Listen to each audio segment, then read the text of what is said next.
Many of you have been asking me this question, why VLC does not show under the sources here in OBS Studio. And in this video I'll be showing you how you can have the VLC video source show up or appear under your sources here. So first things first, we shall first go back to our desktop, then come here to this PC, right here, right click, come to properties, and yes, this is what we want. So I want you to check here under the system type.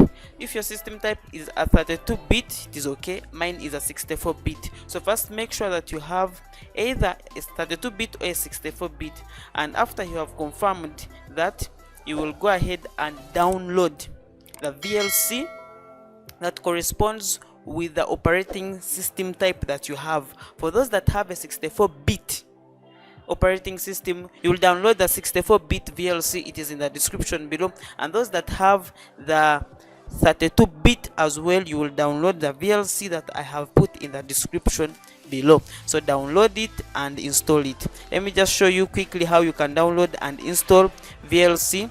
In my case here, I have a 64-bit. It is just down here.